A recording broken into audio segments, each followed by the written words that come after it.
Hi, my name's Eric. Welcome back to my channel. Today I'm going to talk about all of the albums that I've listened to so far in 2022. In total, I've listened to about 100 combined new releases and pre-2022 albums, so I have lots of great music to share with you. But before I dive in, let me know in the comments down below what music you've been enjoying this year, whether it's new or old. Check the description box for links to lists of nonprofits you can donate to. Please subscribe to be here when I post new videos and hit the bell icon to be notified when my videos go live. And one last thing before I start, as you can probably tell from the fact that I unfortunately haven't been posting as much, life has been really busy for me, so I can't promise that I'll get to a lot of your requests outside of artists that I've already been talking about a lot on this channel. So if there's any other music you'd like me to check out and hear my thoughts on, please let me know and I will be happy to cover them in my next listening report video. Without further ado, I'm going to dive into the new for 2022 releases, starting with January. First up is Dawn FM by The Weeknd. This is his follow-up to After Hours, but this time he is leaning even more into that nostalgic 80s synth pop sound, so you're not going to find more hip-hop and R&B influenced songs like Heartless or Snow Child here. I think I agree with the apparent consensus that this album is a little bit front-loaded. My favorite songs on it are How Do I Make You Love Me and Take My Breath. But I really enjoyed the cohesive sound of this album and the framing device and concept of this purgatorial radio station. I think Dawn FM is a very natural progression for Abel, and he pulls it off really well. Next was Capri Songs by FKA Twigs. I've already filmed a reaction to this mixtape, so you can get my in-depth thoughts there, but I feel pretty much the same now. I think it's really different from her other work, and this is sort of more of a one-off experimental sort of project, but I think she executes it really well. It's really expressive and free and fun. The songs that I found myself returning to the most are Ride the Dragon, Honda, and Pamplemousse. Next was an album that a few of you requested that I react to, but I unfortunately didn't have time to, and that is The Gods We Can Touch by Aurora. This is more artsy, ecofeminist synth pop from Aurora, so if you liked her past work, you will like this too because it's pretty similar. This is another really fun, cinematic, and well-executed album from her, but if you want something a little different from her prior work, check out songs like Everything Matters and especially Exist for Love, which is beautiful. Next is Rough and Beautiful Place by My Dream Fever. Although this South Korean artist has received an increasing amount of attention for his shoegaze music under the name Paranol, this is a modern classical new age style album with a lot of focus on piano and strings, and it is absolutely beautiful. My favorite track on this album is Moment Is Now. I was looping it when this album came out, and last I checked, the album is only available on Bandcamp, and it is definitely worth heading over there to give it a listen. Next, I listened to Live at Montreux Jazz Festival by Anna von Hauswolf. She is a Swedish neoclassical darkwave artist who I hadn't really gotten into before, but this live album is absolutely incredible. Her performances are riveting. These songs are completely brought to life by her emotion. She often screams and wails, and it's just so impassioned and dark and menacing. It's so cool. My favorite performances here are Pomperiposa and The Mysterious Vanishing of Electra. Even if you're not super into the genre of neoclassical darkwave, I think this is a solid entry point. And I especially recommend it if you enjoyed Sinner Get Ready by Lingua Ignota, which came out last year. Next is Forever Music by Katie Day, also a Bandcamp exclusive. I've loved Katie Day's music for years, and this album is a little bit different for her. It leans sort of more towards bedroom pop instead of the noisier, glitchier music that she made in the past. It's more confessional, more diaristic, and as a result, we get a little bit closer to her as an artist and as a personality. The title track is probably my favorite here, but my favorite song of hers in general is Fear of the Light from her album Flood Network, and I highly recommend that song and album. Up next is Fawn by Foxtails. This, weirdly enough, is a screamo album, and I'm very much not into that genre, but what I enjoy about this album is that it fuses that style with other styles like singer-songwriter, indie rock, sort of folk-leaning songs, and the screamo delivery is also different from what I've heard before, and that made it more accessible to me as someone who is very not acquainted with the genre. My favorite track here is Ataque de Nervios, but again, I've made it super clear that I am not into screamo, but even if you are not as well, I would give this one a chance because it's very different, very original, and super thoughtfully constructed. And last for January is Marichita by Silvana Estrada. She is a Mexican folk singer, and this album is really strong. Her delivery is really expressive, and the songs are well written. She almost reminded me in some ways of Nadia Reid. Very different styles of folk or singer-songwriter music, but similar approaches to being expressive with their voices. Moving on to February, first up is Laurel Hell by Mitski. I filmed a video on this album, not a reaction, but more of a lyrical analysis. I really enjoy this album. I was highly anticipating it. Mitski is one of my favorite artists. Your Best American Girl is probably my favorite song of the last 10 years, so needless to say, I was hyped for this album, and I think it's really good. I don't know if I would place it quite as high as her last 3 albums, but it's still a really strong album with high highs. My favorite tracks are Love Me More, Heat Lightning, Working for the Knife, what else? They're all so good. The Only Heartbreaker, which was on my list of my favorite songs of last year. Mitski just has an unusually strong and consistent discography, which I'm going to talk a little bit more about later in the video. So I think it's worth mentioning that I'm comparing this to a series of 10 out of 10 or pretty close to 10 out of 10 albums for me, so this album had a sort of impossible standard to live up to, and I think it still really delivered. Mitski's vocals on this album are amazing. On Love Me More, she sounds so strong and her voice is tonally so full, and I think this is another case of a very natural transition in her production style from the indie rock of Puberty 2 to the mix of rock and synth pop on Be the Cowboy to now an almost entirely synth pop album. But it's still very distinctly Mitski and I love it. Next is Ants From Up There by Black Country New Road. I was absolutely blown away by this album. It's kind of not a super easy listen, which makes it extra surprising that every time I finish it, I want to go right back to the beginning. That's really impressive to me. I enjoyed their debut album from last year for the first time. I thought it was impressive, but I wasn't quite captivated by it emotionally, but this album is different. I am both impressed by it and captivated by it. I want to listen to it over and over. It's just incredible. I feel like it's possible to pick a new favorite song every time, which to me is a sign of a great album, but the one I return to the most is probably The Place Where He Inserted the Blade. As far as comparisons go, I think this album is described a lot as post-rock, if that's meaningful to you, and they're compared a lot to Arcade Fire. Unfortunately, I believe the lead singer and songwriter has bowed out, and it's unclear whether he will be returning to the band. I hope he does though, because this album is just amazing. Yet another highlight of February was Big Thief's new album, Dragon New Warm Mountain, I Believe in You. The album is as long as its title. I believe it's 20 tracks, and you know, that's often a really risky move because tracks can get lost in the shuffle, overshadowed by other tracks. They can start sounding very similar, but Big Thief sort of explore the different corners of their style. And so there's a really big gap between a folk song like Spud Infinity, which is one of my favorites and it's absolutely charming, and a more dreamy R&B influenced song like Blurred View. This long album was a risky move that Big Thief pulled off. It's kind of also amazing how productive these artists are. Adrienne Lenker, of course, released a double solo album a couple years ago. Buck Meek released an album last year, and in 2019, they also released 2 albums. So basically even more material than is on this album. I forget if I mentioned I also recently listened to Capacity. I adore the songs Mythological Beauty and Mary. Big Thief has quickly become one of my favorite bands, and this album is awesome. Next up is Glitch Princess by Yule. This album is, as the title suggests, a glitch pop album, art pop, electronic pop. It's co-produced by Danielle Harrell, who is amazing. He also executive produced, co-produced Pang by Caroline Polachek, as well as her recent singles Bunny is a Rider and Billions, which is also another amazing song. He's one of my favorites and he does great work on this album with Yule. This is a very conceptual, odd, ethereal, glitchy album. Last year, they released the single Don't Be So Hard on Your Own Beauty, which is a kind of outlier in the album because it's more acoustic, and it didn't click right away for me, but now it definitely has, especially in the context of the album, and I cannot get enough of it, as well as the song Bites on My Neck, which is amazing, so climactic, so many very cool production details. A lot of this album is Nat exploring the idea of self-concept and the body and identity, so while the themes are grounded and personal, the sound is grand and celestial. And speaking of which, next up is Once Twice Melody by Beach House.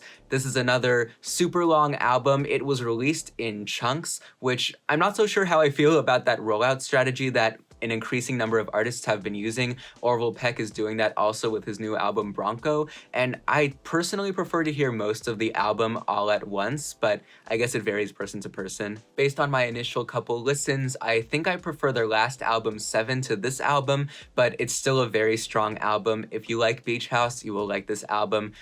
They are one of the biggest dream pop acts of the last, I don't know, 10, 15 years. Their sound is enveloping and airy and lofty, but being another rather long album, it's something that you sort of have to let yourself sink into to really enjoy it. Though of course you could split it up into those 4 separate chunks because they do work on their own. Of those 4 EPs or segments, I think the first is probably my favorite, but the last one also has some highlights like Modern Love Stories. So a strong album overall that I think I'll appreciate even more on continued repeat listens. Next is It's Hard to See Color When You're So Impossibly Far Away by Jaren. This is an album that sort of managed to sneak up on me. I had not heard of this artist before, but this album is super impressive. I think the genre is described as internet music, but it's basically glitch pop or electronic pop. It reminds me sort of a more distorted version of Porter Robinson's Nurture. It's a sunny and warm approach to glitch pop, and there are so many impressive production details here.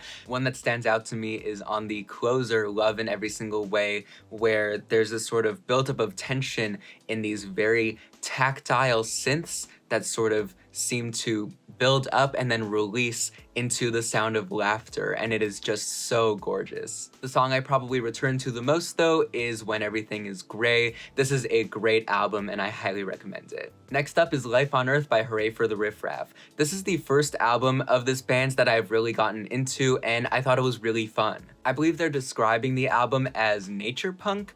I would describe it as indie pop, but it definitely has those organic elements that the title suggests. It's very evenly paced, fun pop rock with a nice variety in styles. My favorite song here is probably Pierced Arrows, but I think there's a lot of solid tracks that I'll be returning to as I continue to listen to the album. Another album that completely took me by surprise is Disrespectful by Bad Boy Chiller Crew. I realize I'm kind of playing against type here, but this album is so much fun. It is a hip house album by this trio from Bradford. It's a rap dance fusion that is built for clubs in England, and I may not be the audience for that, but I sure enjoyed it. There's a lot of highlights actually, but my favorite song is One Time. Specifically, the second verse is just blistering and possibly one of my favorite musical moments of the year so far. If I had any sort of small critique, it would be that this album actually could have been a little bit more disrespectful. I'm not even joking. It's not as aggressive and in your face as you might think it's going to be. It's just some good fun. Next up is Rot by Tennyson. This is a brother-sister duo making more glitch pop. This has been a really good year for glitch pop. This album is probably the closest we're going to get this year to something like last year's Romeo by Sega Bodega. This is an album that I think of as pop with an asterisk. It's pop at its core and it's accessible, but there's something that makes it a little wonky, a little off-kilter. My favorite tracks here are Doors and Slow Dance featuring Ray Morris. Next is Spellbound by Judy Collins. She is a veteran singer. You might recognize her from having recorded the original version of Both Sides Now by Joni Mitchell. She won a Grammy for Best Folk Recording for that song, and she has a lot of albums under her belt of basically covers and standards, and I believe this is actually her first album of original material, and you wouldn't know it because she sounds like an experienced songwriter here. The title track is absolutely beautiful. Grand Canyon is great, as is When I Was a Girl in Colorado. If you like folk and Americana, definitely give this one a listen. And speaking of veterans in the industry, next is The Tipping Point by Tears for Fears. They're best known for their songs from the 80s like Everybody Wants to Rule the World, Shout, and Mad World, and this album is so much fun. I still have yet to listen to their early career albums, but I'm always so impressed when artists can retain their styles after so many years but continue to elaborate on them and grow. So if you, like me, have heard their songs for years on the radio or just enjoy some good synth pop, give this one a listen. Still got quite quite a few albums in February because apparently it was just a very stacked month. Next is Heterosexuality by Shamir. I really enjoyed Shamir's last self-titled album that leaned more towards indie rock, and this one is actually kind of similar stylistically. As you might expect, this album focuses a lot on identity, gender, sexuality, but all with a sort of ironic sense of humor. So if you enjoy unique voices or albums about identity, this one's for you. Next up is The Kick by Foxes. This is a synth pop, dance pop album. It's received a lot of comparisons to Carly Rae Jepsen, and I kind of see it. It's more similar to her songs like I Really Like You or Now That I Found You, her more upbeat stuff. It doesn't have quite as many fluctuations in tone and style as a typical Carly Rae Jepsen album, but it's very danceable, very fun, and very energetic. My favorite songs on the album are Sister Ray and the title track. Next is Pray For by Alice Glass. I've been following Alice since she left her former band. That was a sort of big story. If you haven't heard about it, she alleged some pretty serious things against her former bandmate, so I would encourage you to look into that on your own, and this album is very closely linked to that, so it is some necessary context. This album is very stark and disturbing because it focuses a lot on themes of abuse and mistreatment and power imbalances. While it's not quite as tight and punchy as her self-titled EP, this album has a lot of really interesting tracks and strong ideas. Of course, I love the song Suffer and Swallow, which was on my list of my favorite songs of last year, and a couple of other highlights here are Love is Violence, which has a really strong, impactful chorus, and Witch Hunt, which makes great use of the sound of crows cawing. Alice sort of sits on the border of the hyperpop community. I wouldn't really describe her as hyperpop, but she definitely employs some aspects of exaggerated and emotionally heightened electropop music and glitch again, but still this album is heavy and on the disturbing side. Next, I'm going to talk about 3 albums with metal influences. I wouldn't describe any of them as metal albums, but sort of metal adjacent. The first is Forget Your Own Face by Black Dresses. I loved their album last year, Forever in Your Heart, which was even more metal influenced. This one actually leans more towards hip hop and electroclash. This one also, I believe, is a Bandcamp exclusive, but if you in the past have enjoyed Black Dresses' brand of defiant nihilism, definitely check this one out too. Next is Where Myth Becomes Memory by Rollo Tomasi. This one also incorporated screamo elements, sort of like Fawn by Foxtails, and I couldn't really get into the screamo or metal tracks, but there are some really amazing shoegazy dream pop tracks on this album. They're Almost Always and Closer, and I just adore them. I've listened to them so many times and I cannot get enough of them. They are beautiful. I have a similar sort of relationship with Sasami's new album Squeeze. The metal influenced tracks were effective, but I just stylistically couldn't personally get into them. I lean more towards the singer-songwritery and indie rock tracks, specifically The Greatest and my favorite song on the album, The Closer, Not a Love Song. That's another song that I have listened to so many times this year. It feels sort of influenced by like British folk, sort of feels classic and timeless in that way, and it is absolutely beautiful. Her vocals are so rich and warm, and I just love that song so much. And for a last handful of releases for February, first is The Wrath of the Clouds by Marissa Nadler, the companion EP to last year's The Path of the Clouds. This is atmospheric folk music. Marissa Nadler, again, has been around in the indie scene for years. She is a strong songwriter. My favorite song of hers is probably For My Crimes. I listen to that one quite often. It's absolutely devastating. He said while smiling. You can tell I like sad music, but I'm a sucker for a good indie folk album or EP. And last for February is Ocean Child Songs of Yoko Ono, which is a sort of cover tribute compilation album with covers by artists like Sharon Van Etten, Japanese Breakfast, and Amber Kaufman. I personally have not listened to any of Yoko Ono's solo work before, but I plan on doing so because this album was really enjoyable. Even though these are mostly artists that I'm familiar with, and with their styles, I think the songs themselves were investing enough that I definitely think I'll enjoy some of her work as well. Moving on to March, first and foremost is Crash by Charlie XCX. This album is so much fun. Listen, I am a sucker for her hyperpop work. I love weird pop, like I mentioned, pop with an asterisk. I like fringe pop, pop that sits on the edge of pop and other genres. This album is generally not that. I think the most different it gets is probably Move Me, which is an absolute highlight of the album. I think the singles also work really well in the context of the album, and I think New Shapes in particular is pretty underrated. I find it stuck in my head more often than I expected. And I'm also so excited that she included Twice as the closer of the album. I think it works so well and I return to it very often, as well as Baby. That's a great track. So I do understand why some fans like me who were introduced to her through Vroom Vroom and her hyperpop era wanted something a little bit more out there, but I think this was a really well executed pop album that was a lot of fun, very danceable, and just a strong showcase of Charlie's pop instincts. Keeping with the car motif here, I also listened to Motomami by Rosalía. This album is the follow-up to her masterpiece El Mal Querer,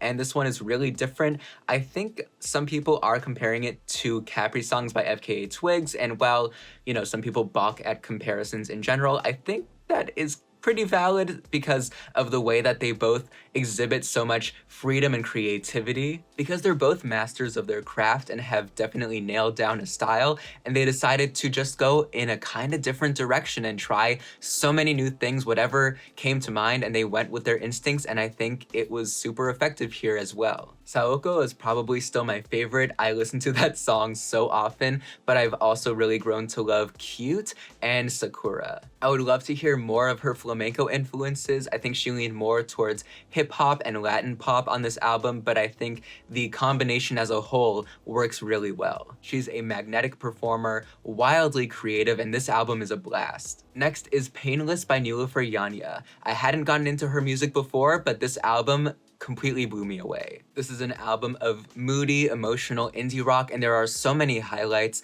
I especially love Midnight Sun. That's the track I've been returning to the most, but it's really hard to pick just one best song on this album because it is just so strong and consistent overall. I've seen some people compare this album to Radiohead, which I don't know how accurate that is, but I think it does speak to the underlying musical complexity and thoughtfulness of this album, which also really impressed me, even though the main attraction for me is just how emotional and enveloping it is. Next, I listened to Multitude by Stromae. This is a highly anticipated album by the Belgian electropop artist, and this is a really fun, consistent album. He's best known for songs like Papa Ute, which is a staple in French classes. I did not personally take French in high school, but I found him through the internet because his songs were super viral and popular, and I think there are some songs here that have that same sort of infectious quality, specifically Santé and L'Enfer, and they're already hits, but I think they'll remain staples of his catalog in the long term as well. The next album I wanted to talk about is Reason to Smile by Koji Radical. This is a UK hip-hop album with sort of grime influences,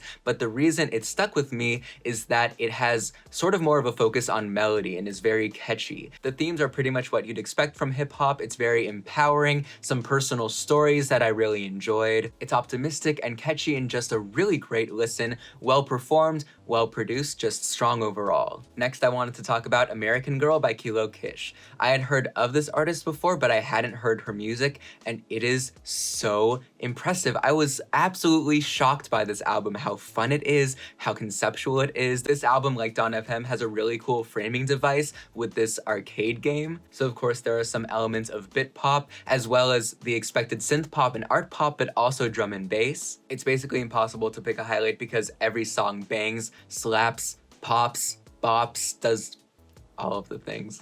If you like albums like Sawayama by Rina Sawayama, definitely check this one out as well. It is so much fun. And speaking about more conceptual albums, let's talk about Classic Objects by Jenny Val. This album sort of takes a look at the norms of our culture, like when it comes to art and love and relationships, and says, all that's kind of weird. I feel like this is weird. There's something off about this. So it's basically all of these familiar ideas presented in a very suspicious, almost cynical sort of way. Jenny Val has a knack for these unexpectedly captivating melodies on songs like Jupiter, which is a highlight for me, as well as Year of Love and Cemetery of Splendor. But I think my favorite song of hers is still Conceptual Romance. Next is How Is It That I Should Look at the Stars by The Weather Station. This is the companion to last year's Ignorance, but instead of leaning more towards sophistopop and sometimes even heartland rock, This album leans more singer-songwriter, a little sadder, a little slower. It reminded me in a lot of places of Sarah McLachlan, which is a big compliment. And my favorite tracks on the album are Stars and Loving You. I also listened to If My Wife Knew I'd Be Dead by CMAT. I think that's how you say it. This is a fun country album, sort of leans more alt country, so if you're not super into the genre, it might be a good entry point. From the cover, you might think that this is more about personal turmoil and might be a little bit messy in ways, but it actually is more emotional and vulnerable. My favorite songs on the album at the moment are Nashville and Lonely. Got a few more March releases here. Next is Crest by Blady and Echo 2K. These are members of the Swedish group Drain Gang. Not a group, but more of an artist's collective, sort of like Odd Future. This is another album in the world of internet music, sort of like Jaren's album that I mentioned before. It's glitch pop with sort of echoes of cloud rap. It's very warm, sunny, unconventional glitch pop. Again, this is such a great year for glitch pop. It feels very empathetic and heartfelt and sort of techno-futuristic, but also close to nature. I love electronic music that can somehow feel very organic, and this album definitely accomplishes that. A more recent release was Warm Crisp by Aldous Harding. I really enjoyed her song The Barrel from a couple years ago, and this album is very odd. It's sort of psychedelic folk, sort of indie pop. It's a very stark and weird album, which I love about it. I would almost compare it to the music of Jessica Pratt. Some highlights here for me are Lawn, which has this sort of pinched, high-pitched delivery and catchy melody, Leathery Whip, which is a completely odd, almost gospel-influenced song with a heavier, throatier delivery, and TikTok, which is a very odd approach to seduction. The lyrics often feel sort of gestural or impressionistic in a similar style to Sharon Van Etten's lyrics, and Aldous has this sort of transforming vocal delivery that's very interesting to hear between songs, how she's constantly changing her approach. I also listened to Gifted by Coffee. She is a Jamaican reggae artist, and I specifically listened to the deluxe version of this album that contains songs from her EP Rapture. The consensus seems to be that the album itself is breezy and calm, whereas Rapture sort of is harder hitting and pushes her style in some different directions. And lastly, for March, I listened to 333 Deluxe by Tinashe. This just added a few more tracks to her excellent album 333.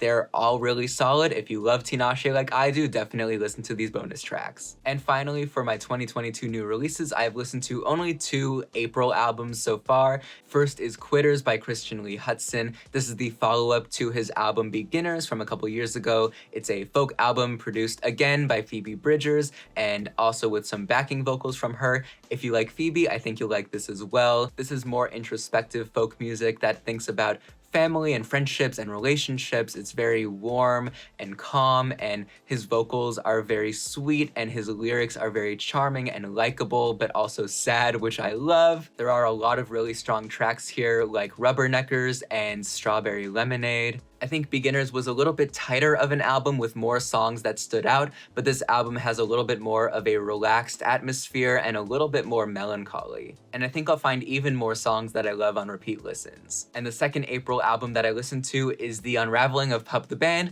by Pup. I heard of this band through Charlie Bliss because they are big fans of each other and have collaborated. I adore Charlie Bliss, and this album leans a little bit less towards the sort of bubble grunge genre and more towards sort of, I guess, pop punk and punk rock, sort of like Jeff Rosenstock. They seem actually very similar in style. There's a lot of really strong songs here, and I think weirdly enough, it's actually backloaded. So if you're not as huge on the first half, stick with it, and I think you'll really enjoy the second half because it becomes a little bit looser in its pace and the songs become longer and more dramatic, and I really enjoyed that second half. Alright, now moving on to the old releases I listened to so far this year. This is just anything from before 2022, but they span across decades. The first category of pre-2022 releases that I'm going to talk about are Discography Dives. Artists that I have listened to before and just wanted to complete their discography, listen to some more of their releases, and some of these are also revisits, but I will tell you which are which. First up is Jens Lekman. I listened to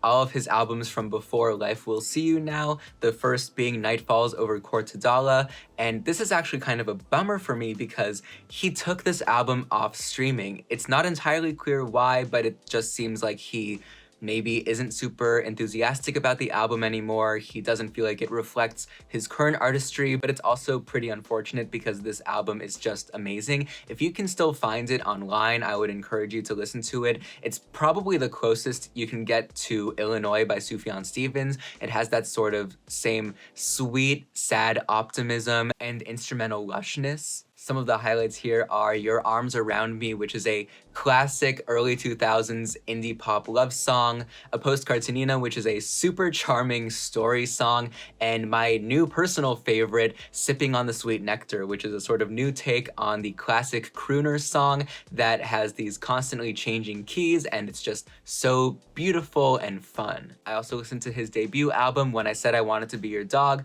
which is pretty similar to Cortadala, feels like a precursor to it, except a little bit more lo-fi. And I Know What Love Isn't, which was the follow-up, I believe, to Cortadala. It's probably the darkest and most pessimistic of his albums, but still very endearing. His approach to songwriting is very sweet and wholesome, and even when it's sad, it's sort of optimistic. I just love his music, and I'm glad I had the chance to dive more into his discography. And next, I did the same with Sufjan Stevens, another one of my absolute favorite artists of all time. I adore him so much. I revisited Age of Odds, Michigan, and Seven Swans. All of them are great, but actually Age of Odds just blew me away, even though I've heard it before. I just love that album so much. And for the first time, I listened to All Delighted People, which is technically an EP, but is as developed as an album. It's bookended by these longer tracks, the title track and Jaharia, but in between it has some of his traditional folk songs. All Delighted People is long and ambitious and really fun. It also, I believe, interpolates the sound of silence.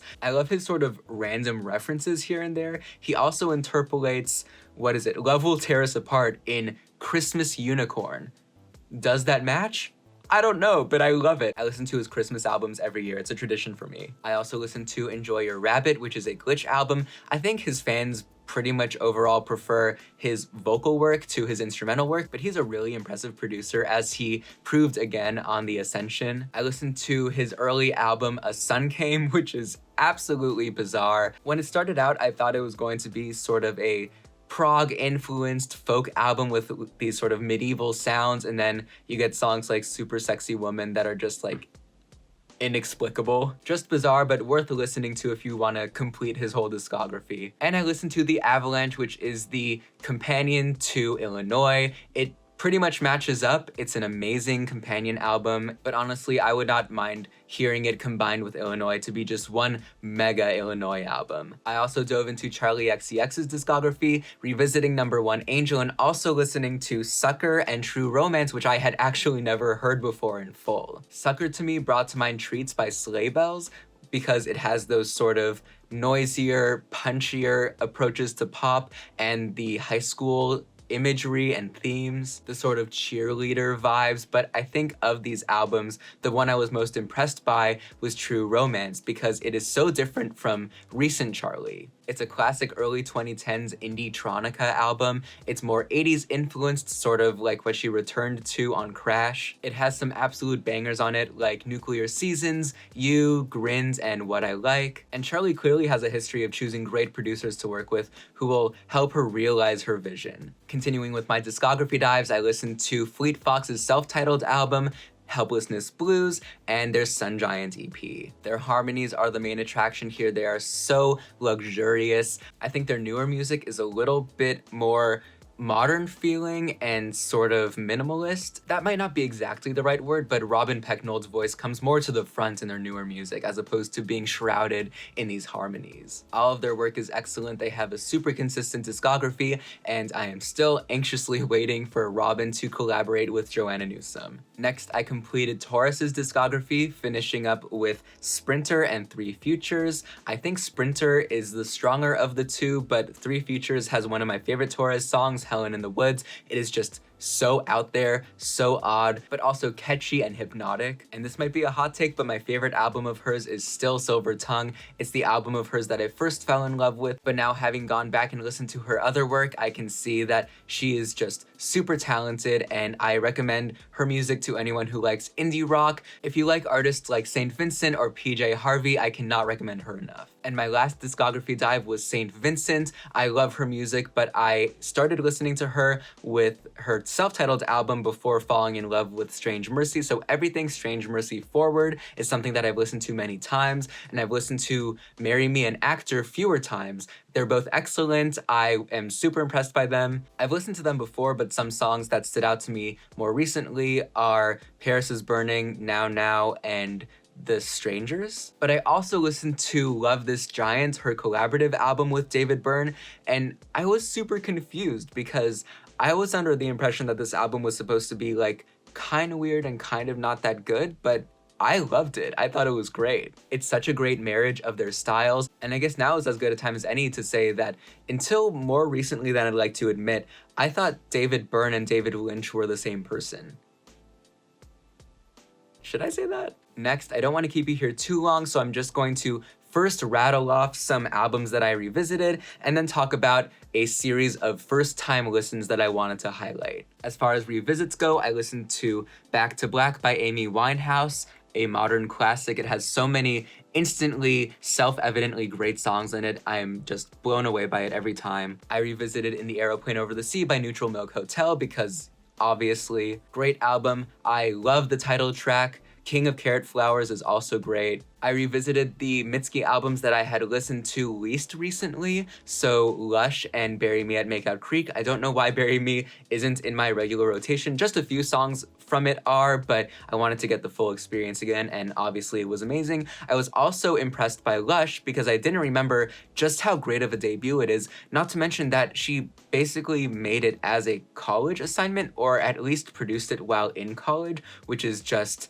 mind-boggling to me because it feels like such a fully formed work of a confident artist. I also revisited Anoni's back catalog, so her self-titled debut, The Crying Light, Swan Lights, and Cut the World. I pretty regularly listen to I Am a Bird Now. It's one of my all-time favorite albums, but all of these albums were just amazing, especially The Crying Light, I think is second only to I Am a Bird Now. Cut the World is her live album, and the only new songs on it are the title track, which is Essential, and Future Feminism, which is basically just a monologue about sort of ecofeminism and gender identity and I think witchcraft and things like that. It's just so interesting to get a peek into her mind because she has such an idiosyncratic way of looking at the world, and I love that. And finally, I revisited the full discography of the amazing Vashti Bunyan, starting with 1970's Just Another Diamond Day, then 2005's Look Aftering, and 2014's Heart Leap, which is officially her final album, though she has appeared on other projects since then. I also listened to her collection of demos and Lucy's Some Things Just Stick in Your Mind. In case you didn't know her story, she released her debut album Just Another Diamond Day, which is one of my favorite albums,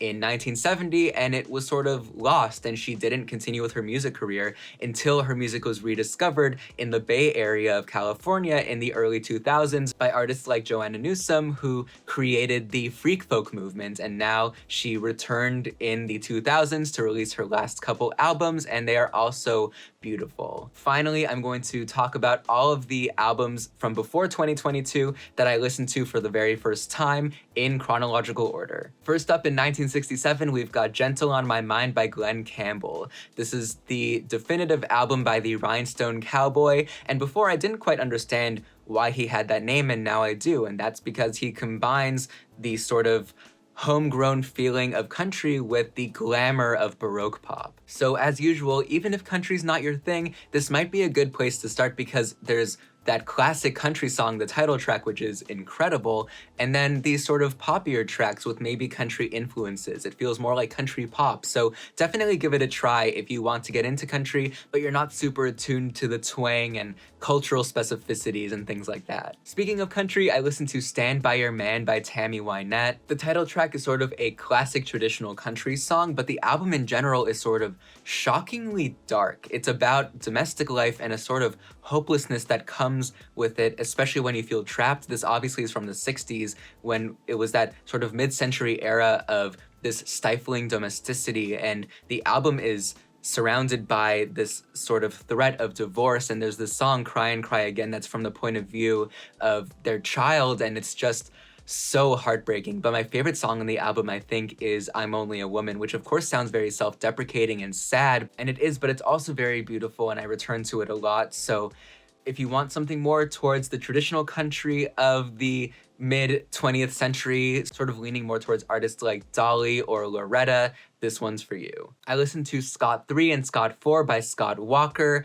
These albums I was not expecting to be so blown away by. Scott 3 in particular. I know a fan favorite is Scott 4, but Scott 3 really struck a chord in me. I was hypnotized by it. It's this incredible Baroque pop album. He has this rich, amazing crooner type voice. These are 60s albums that are so ahead of their time and are compared a lot to artists like Van Dyke Parks. Scott 4 is a little bit more stark, a little bit more story-based, but my favorite song of both of these albums is probably Rosemary. Next, getting into the 70s, I wanted to explore the British folk revival movement, so I listened to LA Turnaround by Bert Jansch. It's kind of shocking how similar a lot of this album sounds to country, and I don't know if that's because he worked in the US and was influenced by country, or if it's the other way around, that American country music is influenced by British folk. Bert Jansch is a Scottish folk musician, so if you like albums like Just Another Diamond Day by Vashti Bunyan, give this one a chance as well. Next, in a different style, we've got All in All by Earth, Wind & Fire. This band was monumentally influential to disco.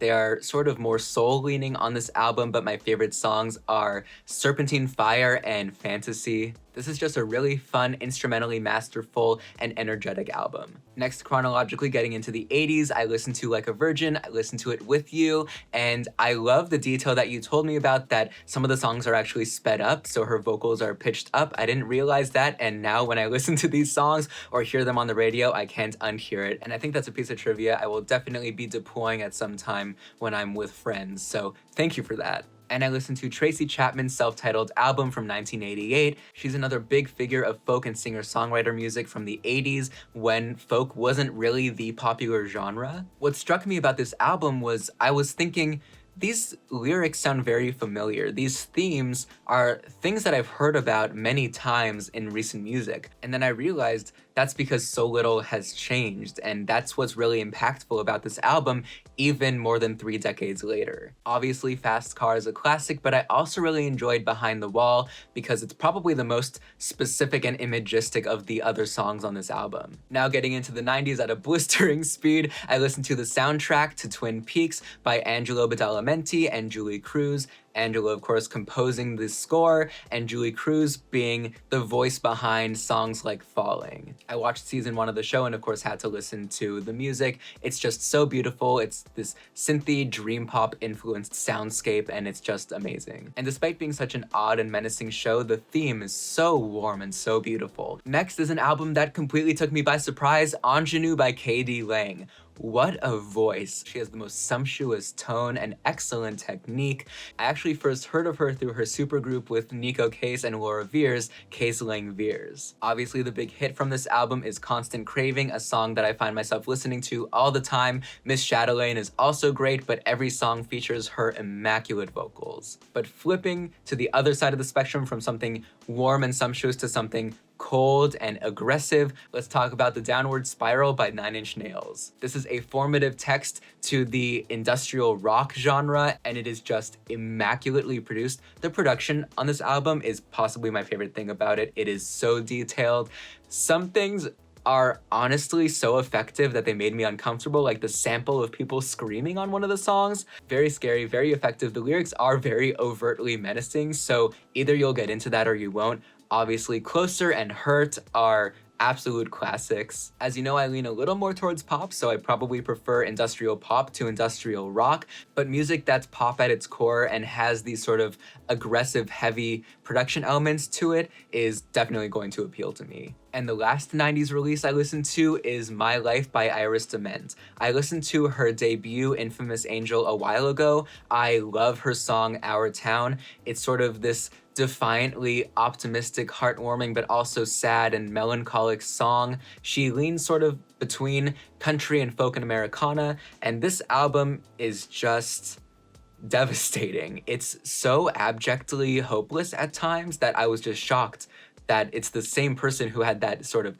plucky optimism on Infamous Angel. The title track here is amazing. It's a tearjerker. She is an excellent songwriter. Her voice is so expressive and also pretty unique. But again, emotionally, if you're affected by songs about our insignificance and mortality and smallness, then this is not going to be an easy listen for you. Next, getting into the 2000s, out of curiosity, I listened to 0304 by Jewel. This is her sellout era when she switched from being a sort of folk singer-songwriter type artist to a pop singer with Intuition. That's a solid song, by the way, a really fun early 2000s pop song. And this album is also fun. It's got some references to albums like Ray of Light by Madonna. It sort of leans in different directions with pop, sort of more R&B, dream pop, electronica, things like that. Is it a perfect album? No, but it also, I don't think, deserved the backlash that it got. You can switch genres and still make music of quality. I am, like a lot of my generation, pretty genre agnostic, so I think you should check this one out if you are interested in early 2000s pop. Next in 2005 is The Beekeeper by Tori Amos. You already have my reaction to it, so you know my thoughts, but just to reiterate, I think it's a strong album. I know fans don't really consider it to be her best. Again, it's this problem of comparing an album to a group of 10 out of 10 albums or something like that. It's just not going to match up, even if it's just a little bit imperfect.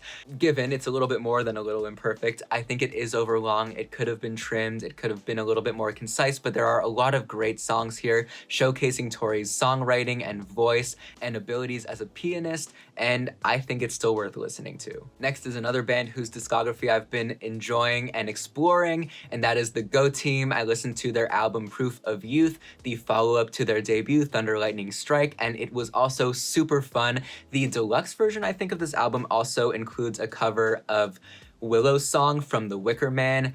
Enchanting song. I also love the song Gently Johnny from The Wicker Man. I think I've talked about the soundtrack on this channel before, notably the original Wicker Man, not the Nicolas Cage remake. But the Go Team just has this super sunny, multi-genre plunderphonic sound. They have elements of classic hip-hop and Motown and electronica, specifically indie-tronica, sometimes elements of Bollywood, and even double Dutch chants. It's so fun, so energetic, so bright, and I cannot recommend it enough. Next, I listened to the Cambridge University Chamber Choir's performance of Edward Elgar's part songs. I was looking for something that would have the emotional potency of his song The Snow. I don't know if there's anything quite as amazing as The Snow in this collection of songs. Here's something that I'm curious about though for the classical music fans out there. Is it a common issue with classical music albums that they have sort of difficulty regulating the volume? Because I assume this was just recorded in a concert hall or something like that, and the fluctuations in volume were pretty dramatic. There were some points where if I kept the volume the same, I would not be able to hear parts, and then it would just get super, super loud. So I imagine you can't achieve the same sort of studio mixing that you can for a conventional pop album. So I'm interested to hear your thoughts on that if you're in the classical world, and if there's any songs of Elgar's or any other composers that you think are as climactic and beautiful as The Snow. And lastly, getting into the 2010s, I listened to Kin by I Am I Who Am I, a collaboration between Yana Lee and Claes Björklund. This album is super impressive, really original and fun electronic pop. This is yet another album bookended by two of its best tracks, Sever and Goods. Sever is more atmospheric and menacing, whereas Goods is an absolute banger, super unconventional but very, very fun. There are other songs on this album as well that are standouts like Play. Yana Lee is a name that comes up a lot when you're talking about artists like Björk, sort of electronic and art pop, and I plan on listening to more of her music very soon. So those are all of the albums that I've listened to so far this year, excluding, of course, albums that I listen to semi-regularly, but I always want to discover new music, so please leave your recommendations in the comments, and hopefully I'll get to them before my next listening report video. Also, let me know what you've been listening to lately, what you've been enjoying, and if there are any other new releases that you love. Don't forget to check the description for those donation links. Please subscribe to be here when I post new videos. Thank you so much for being here. I hope you're staying safe and healthy, and until next time, that's it.